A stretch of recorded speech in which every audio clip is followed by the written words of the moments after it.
Hey everybody, it's Larissa LaRue. Crazy ass, crazy talk. My producer last night was telling me that I need to talk about the human consciousness grid.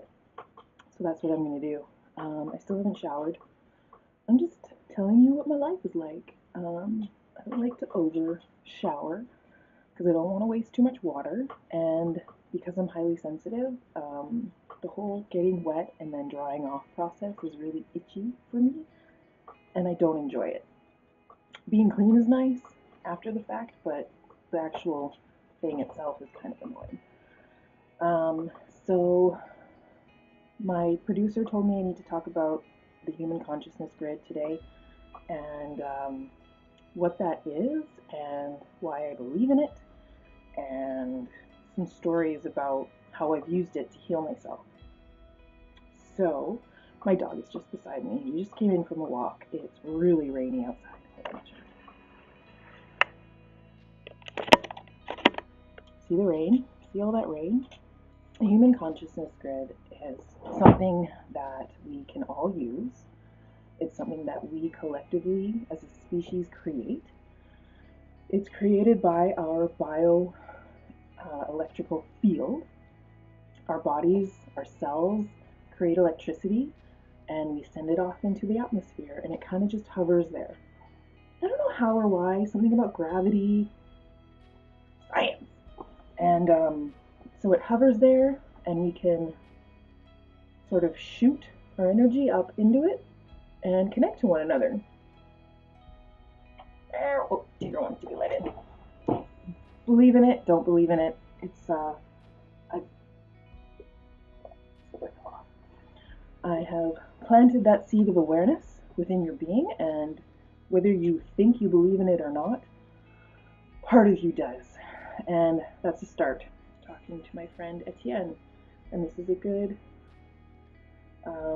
this is a part of the story. Etienne lives in Germany. He's a good friend of mine. We met while I was hosting. I went through a phase for a summer in 2015 where I was hosting a lot of couch surfers. And he was one of them. He was 19 years old. I was 32, 33. And he messaged me on Couchsurfing app and his little description of himself and that he's like studying. He's in his gap year between college, university, and high school. He's been living in Montreal, and he's German, but he loves to study French, and he plans on becoming a French teacher and an art teacher. I'm like, you're right up my alley, mister. And so he spent about 2 weeks with me, and we talked a lot, and we bonded, and we really got to know each other, and I do believe that he and I are kind of like soulmates. We're very much alike, and we're good friends. We keep in touch. I actually, following year, went to visit him in Germany, and it was a blast. And I never would have gone to Germany if I hadn't met him. I have this thing about traveling to countries where I don't speak the language. I'm terrified. I travel alone, and so as a female, I feel like I need to at least speak the language. And so I spent 2 weeks with him, and again, it was great. He had this tiny little, like, 250 square foot apartment, and he let me sleep on his bed and put a cot in his kitchen so that he could sleep there, and it was awesome. We didn't get on each other's nerves. It was one of those things where it's like, you just click. And so he was just messaging me. And it's like, okay, how do you quantify having a friend that's so far away that you wish you could talk to them every day? And I used the consciousness grid. And he totally is energetic and is spiritual a lot like me. He uses different words, but I feel it within him. And so whenever I feel like I want to talk to him, I just do. And I feel connected to him. And that's really real for me. And again, that's why it's called crazy talk. So that's just one thing. And people have talked about how if you have that friend, that bond, it doesn't go away. When you spend time away from somebody and then meet up with them again, things have happened in their lives, but it doesn't change. I mean, yeah, people evolve based on their experiences, but it doesn't change fundamentally who you are. It does, but that's a separate issue. That bond doesn't just break over time. And yeah, people can grow apart because of things that have happened, and that can change who they are, but that bond can still be maintained. So um, there have been other times where I've talked to my mom. I've just sent her brain mail, and she's heard it and been like, "You woke me up," and I've been like, "Sorry." And once a bond is created between two people, it can't be broken. So that's that.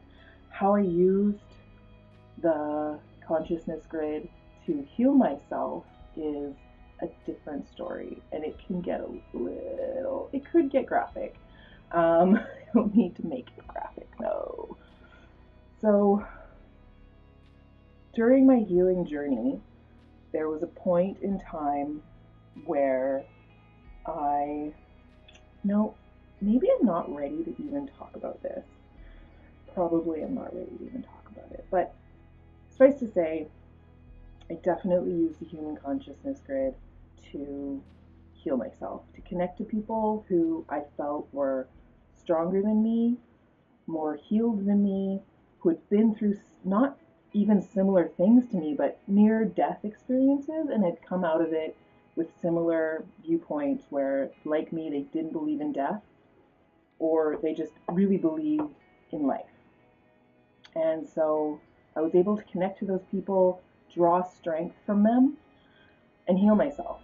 And so I feel like the existence of the human consciousness grid is something that's coming up more and more. People are understanding it, talking about it, believing in it, and feeling connected to one another in ways that they haven't before. And so, yeah, if you have any questions about it, I'm here. I want to talk about it. There's a book. I used to work with a guy. He was the guy that actually introduced me to Black Alicious, which is really helpful for me. Blazing Arrow album, amazing. I have only ever listened to that one album by that band, and it's amazing. It's an amazing album. I can't recommend it hard enough. It's so good. So this guy gave me the CD, and I was working with him. He was also reading this purple book. We used to call it the Purple Book Cult, and he mentioned, and I later on ended up reading that book or parts of it. I think it might be called Be Here Now, but no, that's a separate book. I cannot remember what it's called. But it definitely talked about human, not just the human consciousness grid, but like all mammals, all beings have a grid that they can talk to one another on. And so once we start to learn to use that, we can do things like connect to one another, astral project. So distance is not a thing. Living or dead, you can talk to anybody. And so it makes it hard for me as an empath when big things happen in the world, like catastrophes and mass shootings and things like that. It hurts. It hurts me. It actually literally hurts me because I feel that pain. I feel like as much as I'm capable of feeling joy, I am tuned to feeling pain and suffering because I'm a healer. I accept that. I more than accept that. I'm pretty sure I manifested that. That was a choice that I made when I came into this life. I think the video where I was talking about my name and what it means got deleted, so I can go over that again. My name means cheerful one, and my parents named me after what they thought was a city, Larissa in Greece, but they didn't know that this city was named after a Greek nymph.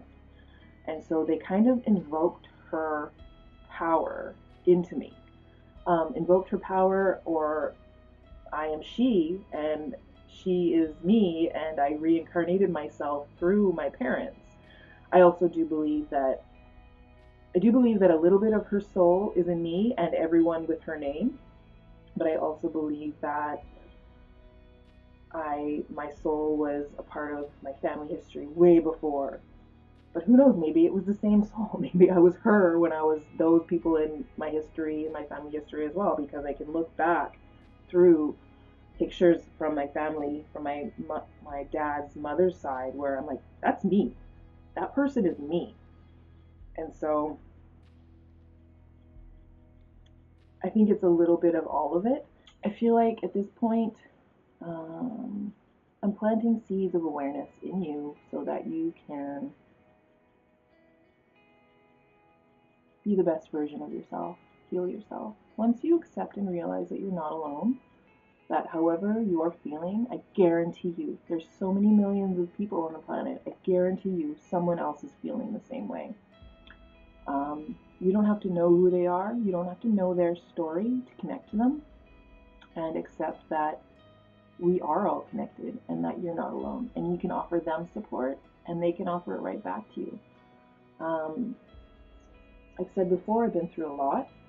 And I'm the living proof that it does get better. Doing these videos is so helpful for me because it reconnects me to my physical being, which I've been disconnected from so much. As a spiritual person who suffered trauma, one of the ways you survive that trauma is by disassociating. I popped out of my body. I was barely in my body for many, many years. And even now, I'm kind of only like 75% in my body. And so, reinforcing that I am a physical being as well as a spiritual being is really important to me. I want to talk about the real gritty, nitty-gritty details of how one instance of how I healed myself, but I'm so not ready for that yet, and I need to go with my own pace. I don't even need to wear makeup. My freckles are the darkest skin on my body, and I refuse to wear makeup that covers them up because I don't want to hide my blackness. It's practically the only thing that indicates that I'm blackish. My mommy made me this bear when I was a little kid, and I feel like she made it brown. The real reason is probably because the fabric was on sale, but I feel like she made the bear brown to remind me that I was brown too. This is my sunshine bear. It's a Care Bear from back in the day, the character's name on the TV show was Funshine Bear, and he was yellow, but this is Sunshine Bear. He's brown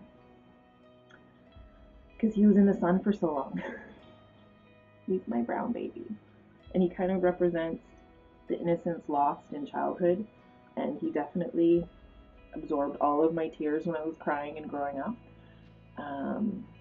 I had a good childhood, don't get me wrong. I did have a good childhood, but I suffered some trauma, and I believed, well, I didn't share. I didn't share my story. I didn't share my suffering. I kept it to myself for whatever reason.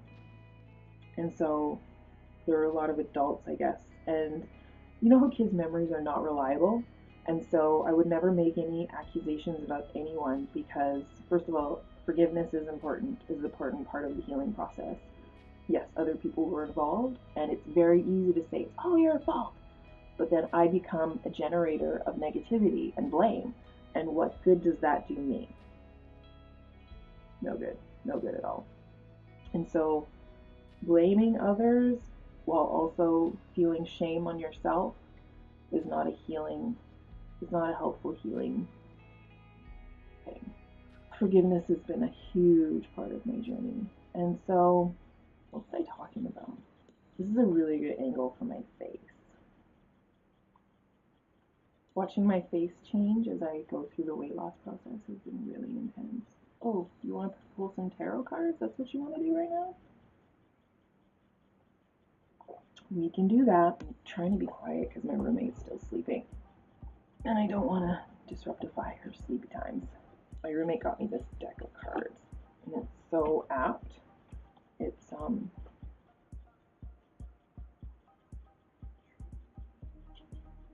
I love trees. Trees are people too. When people talk about soul, I think everything has soul, even rocks. Everything has a vibration, and within that vibration is soul. I want to get into doing tarot card readings for people so that they can gain. I use them to, whenever I feel like I'm lost, I use them to reconnect to my past. And a really good, hey, Stormy, off my bed. Off my bed. Come here. I just don't want wet dog on my bed while you're wet. Okay? Stay right here, buddy. So what I'll do is I'll pull 3 or 4 cards, and then I'll put them back and I'll shuffle again. And then if I pull the same 2 or 3 cards more than 3 times, then that's definitely the right card. And I don't have any decks. A good tarot card reader has the whole deck memorized, knows what every card means, what every message means, and has the ability to filter out and say when Stormy, off my bed. And so I use the cards to help me with my path whenever I feel like I'm insecure about whether or not I'm on the right path. And usually I get the same messages from the deck. I haven't used this deck in a couple of weeks, and usually what I'll do is I'll just shuffle until a card falls out. And if it falls out multiple times, then definitely the right card. I feel like I couldn't use these cards for anyone else because my energy is so on them. Oh yeah, I was talking about soul. So everything has a soul.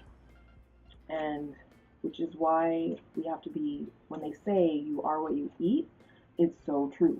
When you eat an animal flesh that was farmed without compassion, factory farming is horrible for the environment, for the creatures, and for us when we eat their flesh. So veganism is actually an act of selfishness.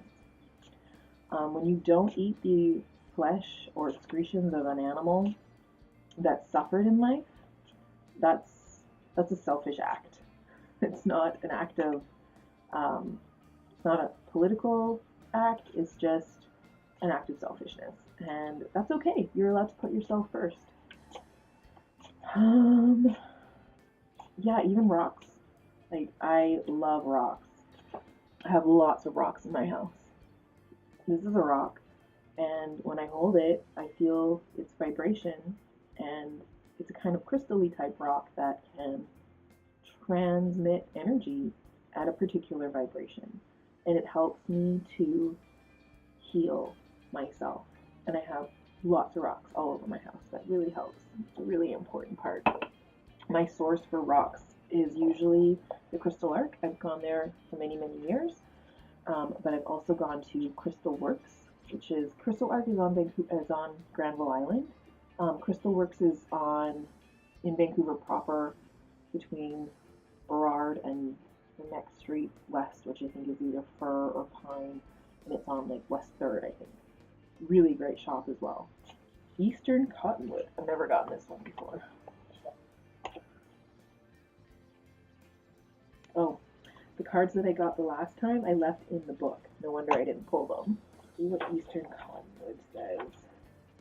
Connection. It's fitting. Eastern Cottonwood Diva message. I have great wisdom. The rustling of my leaves means that I am in continual communication with the Supreme Being. Let me show you how to become as one with the world around you so that everyone can benefit from your blessing. If you didn't believe in it before, you better start now. The Eastern Cottonwood has powerful associations with several Native American tribes. It is sacred to the Sioux, who believe that its almost perpetually rustling leaves are in constant prayer to the Great Spirit. I was out walking my dog the other day, and I looked at a tree, and my tongue felt tingly, and I was like, trees eat with their leaves. They eat sunshine with their leaves. And so the synonymous, or the tissue that's synonymous with leaves and humans to trees is the tongue, is the taste buds. And the skin at the same time. Trees are people too. The tribe also conducts its annual sun dance. I can't. We wanya what GP. I feel like I'm failing as a human because I don't know the languages of the people that originated from this land. I do sense the ancestors around me, and I do as much as I can to honor them because I feel them so strongly. Um, and I feel their pain, I feel their anger about colonialism and all of the history. When I was growing up, when I would look around the land where I was from, they would show me what it looked like before all the houses were built and say like, "Isn't it beautiful? Isn't it beautiful?"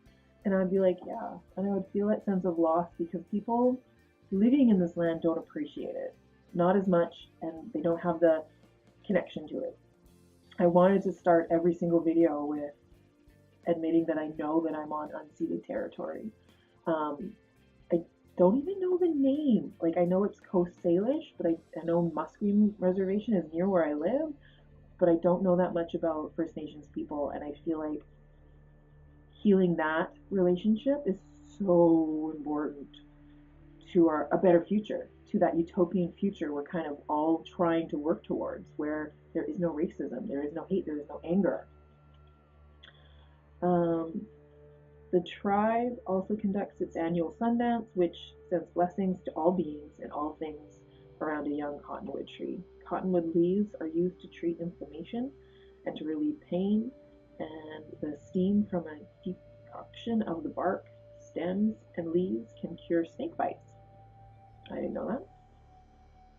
And so I think it's very fitting that I pulled this card while talking about connection, while talking about the human consciousness grid and how connecting to one another is crucial to us healing ourselves and healing our race, our whole one human race, so that we can stop having wars and stop fighting over things. Dropping bombs on a person, on another anybody, because you think they're threatening you because they have a different religion than you.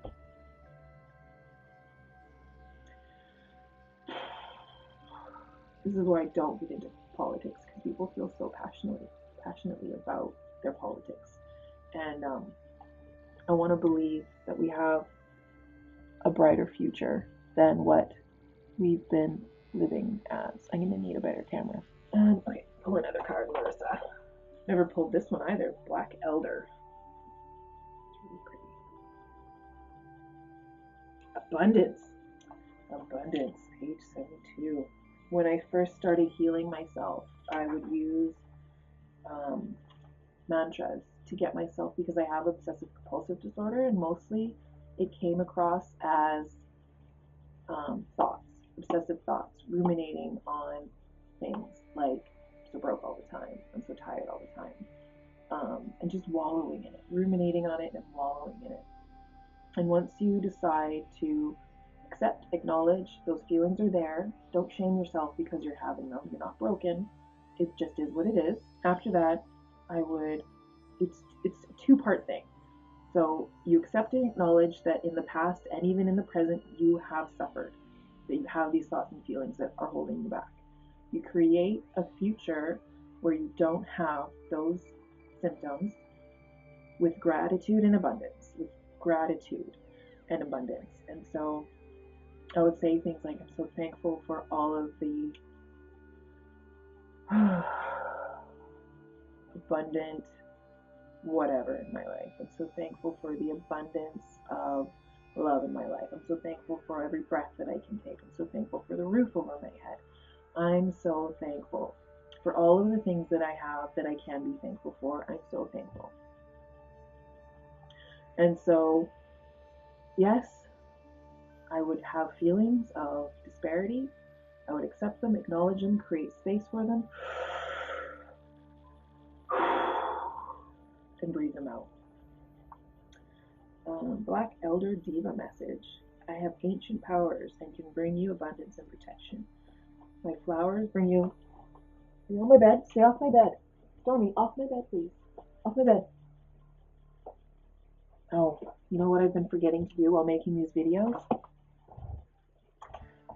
can't be the queen of crazy without your crown. I made it out of amethyst and jade and quartz crystal and tiger's eye. Yep, little pendulums of jade, quartz crystal, crystal quartz, amethyst, and jasper. And it's got some sodalite beads and some tiger's eye beads. And so I can wear it this way and send my energy out, or I can wear it this way and bring knowledge and wisdom in. I had a dream this morning that I have a ring that I bought for myself because I was doing that whole love yourself thing, and I decided that, you know, if I was in a relationship with another person for this long, I'd expect some hardware. So I bought myself a beautiful ring. It's my ring of power. I use it to channel divinity. I use all my rings to channel divinity and to ground myself because I'm such an airy, fairy, hippy-dippy person. I'm barely in my body most of the time, and I really need help staying in my body, and the rings help me do that. Mostly my rings are silver, but a few of them are, one of them, is gold with, light gold with diamonds. I know there's a lot to say about diamonds. When I first bought this ring for myself last year-ish, I didn't wear it right away. I put it in a bowl in my windowsill and I let it sit there, catching moonlight. It caught the light of a full moon, and I used it to, and I blessed it. I blessed the ring and all the hands that had touched it, its components. All of the hands that had anything to do with its creation, I blessed those hands, and now I'm connected to those people, and I feel okay with that. I feel okay with it because I'm using this ring to make myself stronger, to channel clarity, divinity, and strength, and that's how I justify it. And I understand if not everybody is accepting of that, but it's my karma. If I invoke negative karma through wearing this ring, then I accept that. Black Elder, I will send you many blessings. If you honor me, I will send you many blessings. Honoring nature is really important. A lot of people take the trees in our lives for granted. They make our oxygen, and we cut them down. And don't get me wrong, this book is printed on paper, made from a tree. And I accept and acknowledge that, and the elders traditionally associated with the white goddess who brought benevolence and healing, so elder trees were commonly planted in gardens and on farmland to bring good fortune and protection. Later traditions contradicted this, saying that the tree was maligned because Christ died on a cross made from elderwood, and Judas Iscariot hanged himself from an elder tree. The tree has many medicinal properties. I feel like if Christ was crucified on an elder tree, that only makes it more significant. Elderflower tea is excellent for treating nasal and sinus problems, and a hot decoction of the berries has antiviral properties.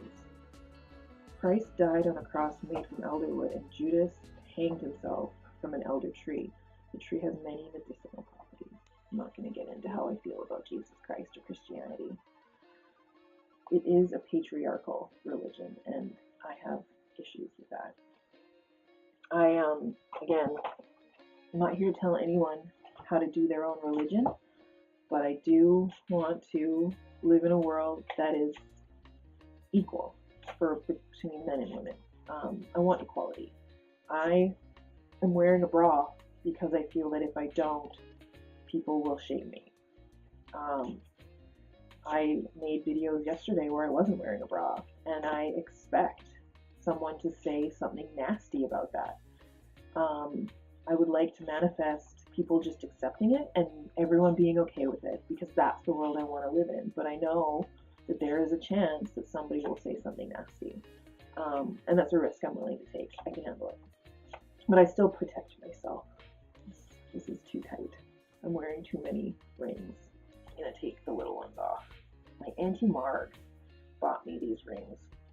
when her and her husband, my Uncle Shane, retired, they went on a trip to Ireland, and she bought me these little undulating wavy rings. There was actually 5 of them. I used to have 2 more silver ones. And she bought me this beautiful wraparound ring that I can't tell if you can see it. And then when I went to Ireland, I traveled there by myself. I bought myself this ring. It has a moonstone in it. Oh, the birds are outside. Little sparrows. Tigger wants to be let out again. That's why she's hanging out. My roommate's awake now. And I hope I didn't wake her up with my talking, but I probably did. When I shuffle the deck, I'm just open to whatever messages the divine universe has to give to me. And I'm just letting my dog be on my bed now. Can you see that? So I'm just gonna let him be on my bed, my naked bed. There's no sheets on the bed. It's gonna smell like dog. My whole life smells like dog, and I'm okay with that for the most part. He's just wet. He's out in the rain. And I kind of want to prevent his scent from permeating everything. Holly. What's Holly all about? Truth. 57. Holly Diva message. With my sharp-edged leaves and scarlet berries, I am one of the most easily recognized trees in the forest. I have powerful associations with spirituality, and I represent the truth.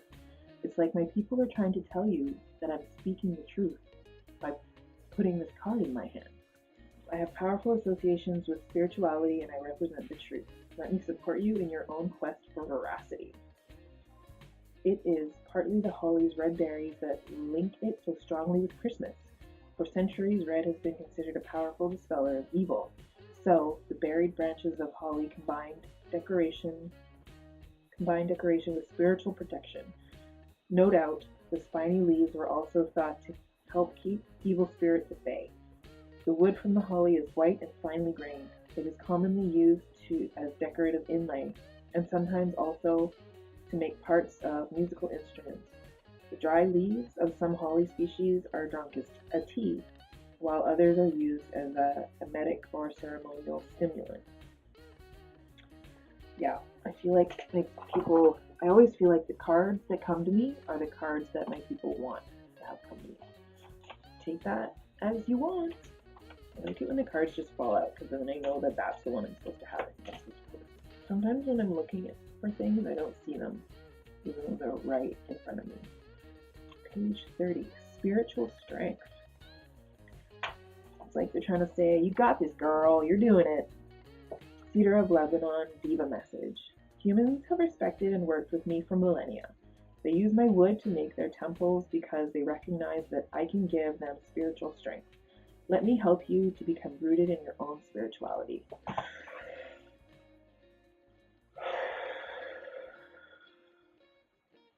It's a blessing. Oh, I lost my page. In the ancient Sumerian world of about 5000 BCE, the cedar was regarded as the world tree and the home to Ea, the god of wisdom. Successive civilizations continued to treat the cedar with awe and reverence. It features in the story of Gilgamesh, who was punished after destroying a cedar forest for its timber. Cedar wood is valued for the beauty and color of its grain, its spicy scent, and its resistance to rot and insect damage. This makes it ideal for building houses and ships. Small pieces in wardrobes are good moth deterrents. The First Nations people around here will use cedar as a spiritual blessing too. And so I love the smell of cedar. Oh yeah, my roommate and I, when she's awake, we're gonna smudge our house. We use white cedar, I think. Or not cedar, white sage. Okay, so this has been Crazy Talk with Larissa LaRue. I hope you've enjoyed it. And I'm really thankful that I'm connecting with you guys now. I feel so connected with you, even though you haven't watched a single video yet. I look forward to your comments and questions. And I am always sending you love.